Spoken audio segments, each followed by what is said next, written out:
Welcome back friend. तो यहाँ पर हम लोग पार्ट 1 में मैथ के 20 ऑब्जेक्टिव सॉल्व करने के बाद अब आज हम लोग यहाँ आज 21 नंबर से सॉल्व करेंगे। और यहाँ पर आप लोगों को बिल्कुल ही ज़बरदस्त लॉजिक बताऊँगा। मैथ के ऑब्जेक्टिव को इस तरह से सॉल्यूशन करना बिल्कुल आपके लिए आश्चर्यजनक होगा।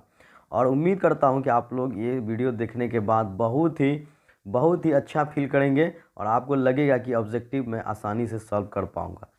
तो आइए फ्रेंड, बातों में वक्त गवाए बिना हम लोग स्टार्ट करते हैं आज के सेशन को। 21 नंबर हमारा क्वेश्चन है, यदि समांतर श्रेणी का सामान्य पद 6-4n है तो इसका यहाँ पर सार्वअंतर क्या होगा। सार्वअंतर क्या होगा, ये देखिए यहाँ बहुत अच्छा क्वेश्चन है। सार्वअंतर क्या होगा, यहाँ देखिए मैं इतनी अच्छी लॉजिक बताऊँगा, बिना कुछ किए आप सार्वअंतर यहाँ पर प्राप्त कर लेंगे। इसमें कुछ नहीं करना है, आपको यहाँ पर दिया गया है 6-4n। क्या दिया गया है, 6-4n दिया गया है, ये आप लोग यहाँ पर देख ही रहे हैं। अब आपको यहाँ पर करना क्या है कि जब भी आप देखेंगे यहाँ पर कि n के साथ, जैसे यहाँ पर n के साथ -4n लिखा गया है, तो n के साथ -4 इसके साथ मल्टीपल फैक्टर है, यानी कि इसका गुणांक जो है कोफिशिएंट वो -4 है। यही -4 आपका हो जाता है d। ये -4 क्या हो जाएगा, सार्वअंतर हो जाएगा। ये इसका शॉर्ट लॉजिक होता है। आप जब भी इस तरह का कोई भी सवाल हो, मान लीजिए आपको अगर 4-3n दिया हो और इसका सार्वअंतर आपसे कहा जाए तो यहाँ पर -3 हो जाएगा। अब अगर यहाँ पर माइनस के जगह पर अगर यहाँ प्लस हो तो माइनस नहीं होकर यहाँ पर सिर्फ सार्वअंतर 3 हो जाएगा। समझ में आई बात फ्रेंड। इस तरह का जब भी सवाल हो तो n के साथ जो भी कोफिशिएंट होगा वही आपका सार्वअंतर हो जाता है। बढ़ते हैं नेक्स्ट आपके यहाँ पर प्रश्न की ओर। अगला क्वेश्चन देखते हैं हम लोग। देखिए, निम्नलिखित में कौन समांतर श्रेणी है। बहुत अच्छा क्वेश्चन है आपका 22 नंबर, कौन समांतर श्रेणी है। तो देखिए, समांतर श्रेणी में आपका क्या होता है। समांतर श्रेणी में आपका यहाँ देखिए -2 से यहाँ पे 4 हो गया।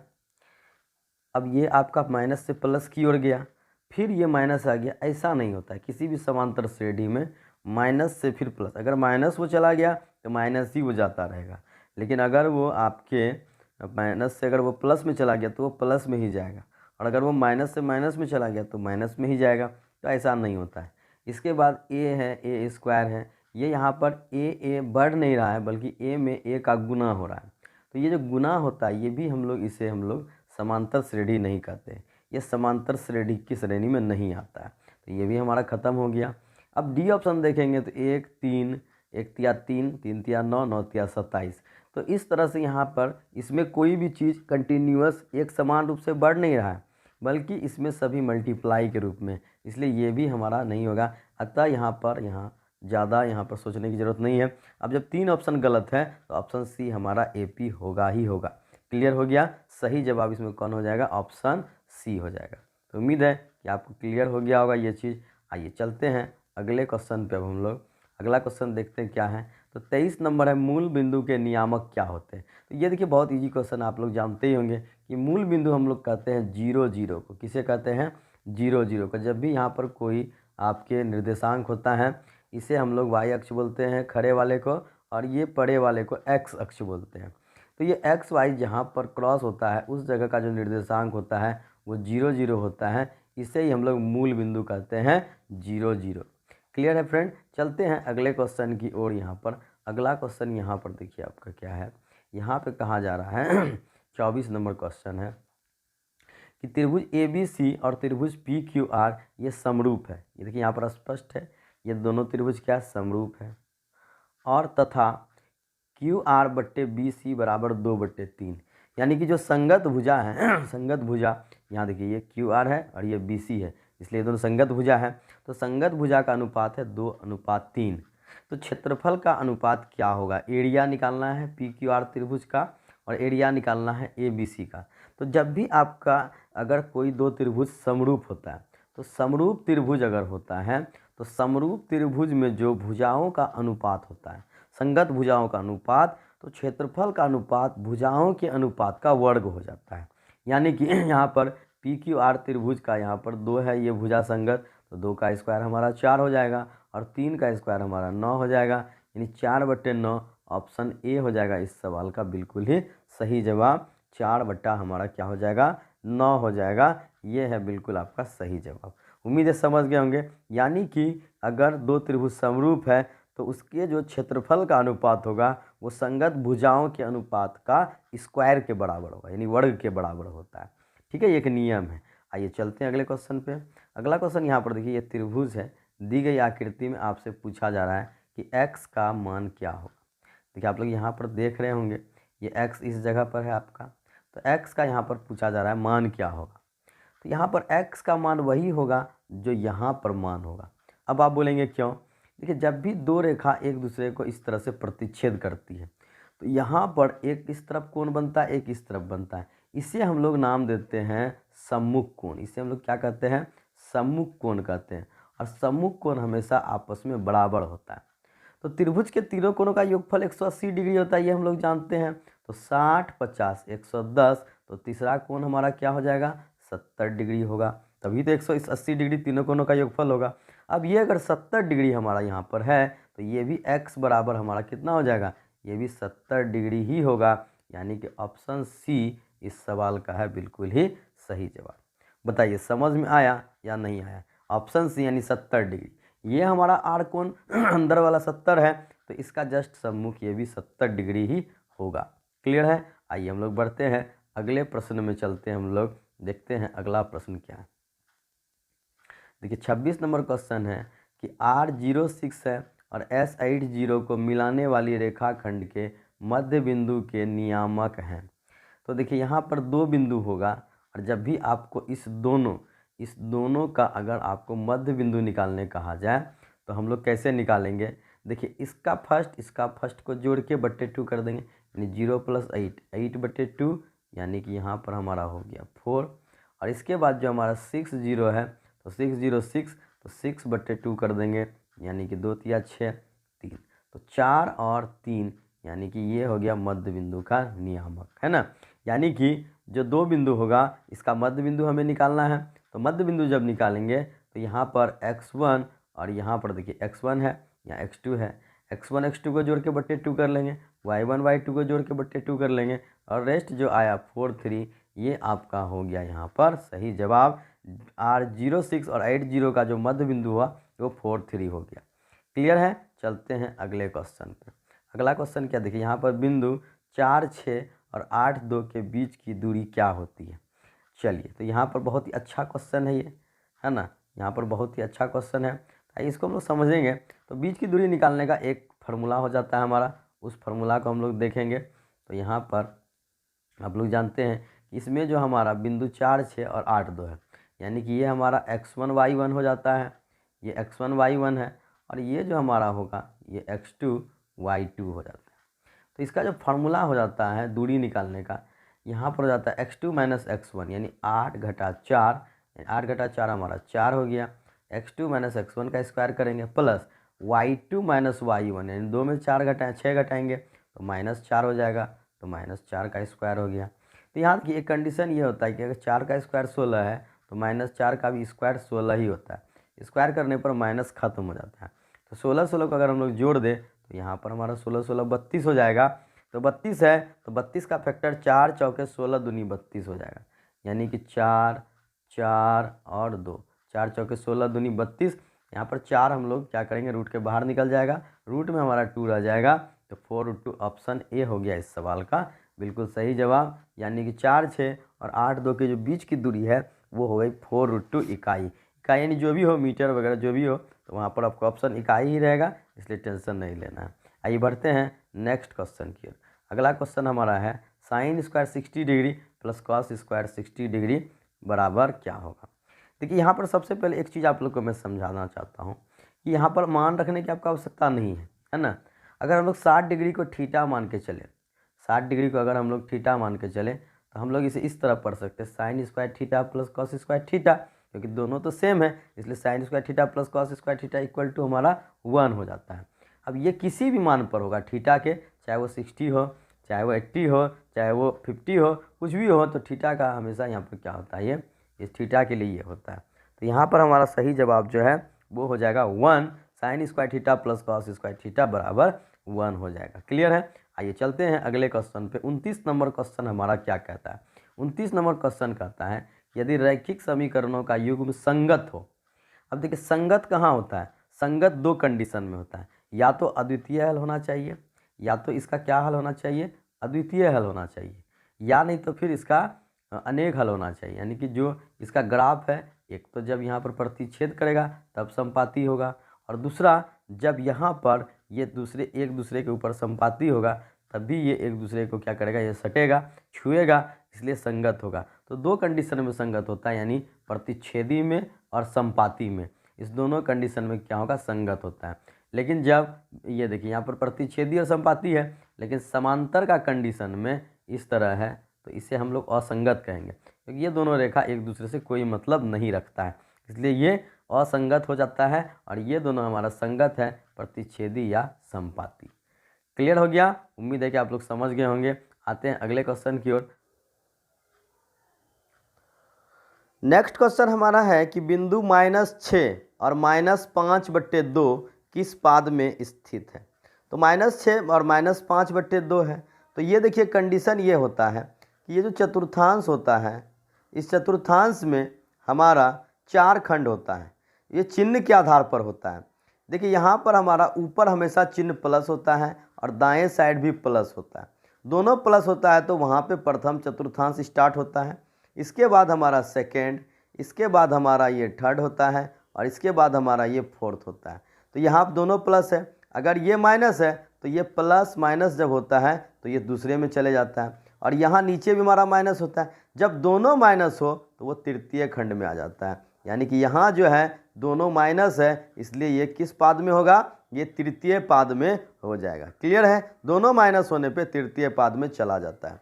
अगला क्वेश्चन की ओर चलते हैं। अगला क्वेश्चन है कि यहाँ जो है एक त्रिभुज PQR में भुजा QR को S तक इस प्रकार बढ़ाया गया है कि यहाँ जो है आपका देखिए यहाँ पर क्या है, एक त्रिभुज बना लीजिए इस तरह से।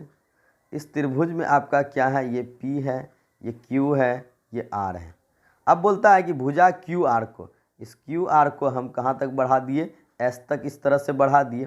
तो जब भी हम त्रिभुज की किसी भुजा को बढ़ाते हैं तो ये कोण जो बनता है इसे हम लोग बोलते हैं बाह्य कोण। इसे क्या बोलते हैं हम लोग, बाह्य कोण बोलते हैं। और जब भी आपका कोई बाह्य कोण होता है, हमेशा ये चीज़ आपको याद रखना है कि बाह्य कोण ये वाला है, तो ये आपके ए और ये सामने वाले दोनों कोणों के योगफल के बराबर होता है। तो यहाँ पर ये अकेले 120 डिग्री है। अब इसमें से देखिए इस दो के योगफल के बराबर है, इसमें से एक आपका कितना है, 63 डिग्री है। इसमें एक आपका कितना है, 63 डिग्री है। तो ऑटोमेटिकली आपका जो दूसरा होगा वो 57 डिग्री हो जाएगा, तभी तो दोनों मिलके 120 डिग्री होगा। यानी ये वाला जो कोण होगा ये आपका हो जाएगा 57 डिग्री। उम्मीद है क्लियर हो गया होगा। बढ़ते हैं हम लोग अगले क्वेश्चन की ओर। अगला क्वेश्चन यहाँ पर आप देख रहे हैं कि यदि किसी त्रिभुज के कोण का समद्विभाजक विपरीत भुजा को समद्विभाजित करता है तो त्रिभुज कैसा होगा। तो यहाँ पर देखिए कि हम लोग देखते हैं कि ये जो है हमारा त्रिभुज के कोण का समद्विभाजक, मान लीजिए एक त्रिभुज है इस तरह से हमारा, इसका ये कोण ले लेते हैं, इसका समद्विभाजक विपरीत भुजा को समद्विभाजित करता है। तो विपरीत भुजा कौन है, यानी कि आगे वाला ये विपरीत भुजा कहलाएगा, सामने वाला। इसको इस तरह से ये जाकर यहाँ से समद्विभाजित कर देता है, इसको ये भुजा यहाँ से समद्विभाजित करता है। तो ये पार्ट और ये पार्ट दोनों को समद्विभाजित किया, यानी दोनों बराबर है। ये किस त्रिभुज में संभव होगा, ये समबाहु त्रिभुज में ही संभव होता है। यानी किसी भी कोण का समद्विभाजक खींचेंगे तो वो विपरीत भुजा को समद्विभाजित करेगा, वो सिर्फ समबाहु त्रिभुज में हो सकता है। ये समद्विबाहु में भी संभव नहीं है, बाकी और किसी में भी तो संभव होता नहीं है। चलिए यहाँ से हम लोग चलते हैं अगले क्वेश्चन की ओर। अब अगला क्वेश्चन हमारा ये आ चुका है आपके यहाँ पर, देखिए बहुत प्यारा सा फिर से क्वेश्चन है। यहाँ पर आपका ये क्वेश्चन है, ये देखिए यहाँ क्या है कि आपसे कहा जा रहा है कि जो त्रिभुज ABC में DE समांतर है BC, है ना। ABC में DE समांतर क्या है हमारा, BC है। ये देखिए यहाँ पर हमारा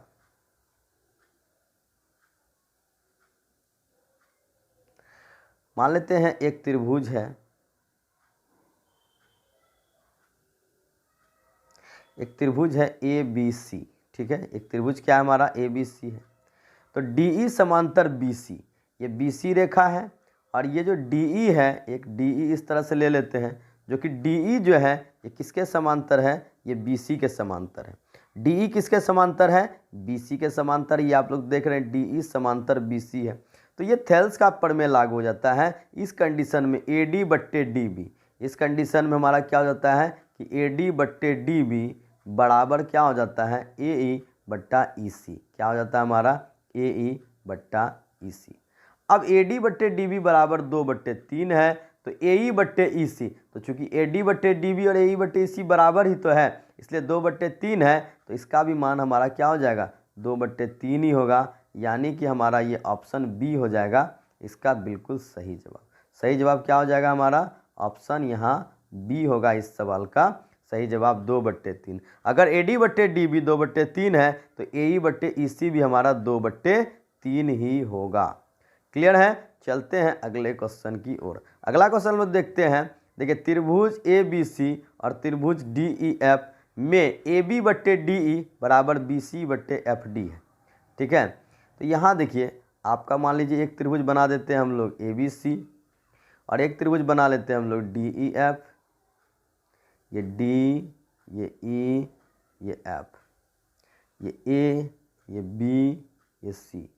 अब इसमें आपको कहा जा रहा है कि ए बी बट्टे डी ई, ये ए बी और डी ई का जो अनुपात है वो बी सी और एफ डी के ये अनुपात के बराबर है। यानी ये हमारा देखिए यहाँ पे थोड़ा सा क्या है चेंजिंग है बात में, ये हमारा क्या है, ये बी सी है और इसमें हमारा डी एफ है और इसका ए बी है वो डी ई के बराबर है।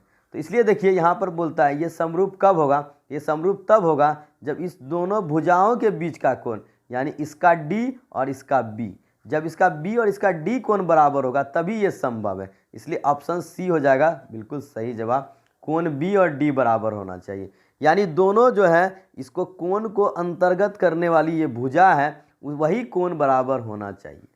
समझ में आ गया होगा। बी और डी ही क्यों बराबर हुआ, दूसरा क्यों बराबर नहीं हुआ, यानी ये दोनों भुजाओं के मध्य का कोण ही बराबर हो सकता है। इसलिए यहाँ बी है तो यहाँ पर आपका डी होगा, इसलिए बी बराबर डी, ऑप्शन सी इसका सही जवाब होगा। आइए चलते हैं नेक्स्ट क्वेश्चन की ओर। अगला क्वेश्चन यहाँ पर आपका देखिए स्क्रीन पर देख रहे हैं आप लोग, बहुत ही अच्छा सवाल है। दी गई आकृति में आपसे कहा जा रहा है कि पी क्यू, यहाँ पर क्या कहा जा रहा है आपसे कि जो पी क्यू है, पी क्यू ओ केंद्र वाले वृत्त की स्पर्श रेखा है। आप देख रहे हैं कि पी क्यू जो है वो स्पर्श रेखा है, तो यहाँ से ये आपका जो है ये स्पर्श रेखा है पी क्यू। अब देखिए ओ क्यू बराबर 3 है, ये ओ क्यू कितना है, ये 3 है और पी क्यू कितना है, ये 4 है, पी क्यू हमारा 4 है। तो ये देखिए जब भी इस तरह से आपका स्पर्श रेखा और त्रिज्या हो तो ये इस पर लंब होती है, त्रिज्या स्पर्श रेखा पर लंब होती है, यानी कि ये 90 डिग्री है। त्रिज्या स्पर्श रेखा पर लंब होती है यानी 90 डिग्री, तो ये आपका क्या होगा, ये वाला कर्ण हो जाएगा, है ना। कर्ण होगा तो जब भी आपका दोनों भुजा 3 4 हो तो उसका कर्ण हमेशा क्या हो जाएगा, 5 सेमी होगा, क्योंकि 3 का स्क्वायर प्लस 4 का स्क्वायर बराबर 5 का स्क्वायर होता है। इसलिए यहाँ पर हमारा 5 सेमी ही ये इसका हो जाएगा ओपी का मान। ओपी बराबर हमारा कितना हो जाएगा, 5। ऑप्शन सी होगा इस सवाल का बिल्कुल ही सही जवाब। सही जवाब क्या हो जाएगा हमारा, ऑप्शन सी, यानी कि 5 सेमी जो है इस सवाल का है बिल्कुल सही जवाब, ऑप्शन सी। समझ में आ गया होगा। 3 4 5 ये आपका पाइथागोरीय ट्रिक होता है ना। चलिए अगले सवाल पे हम लोग चलते हैं। अगला सवाल है कि x अक्ष से 8 12 की दूरी क्या होगी।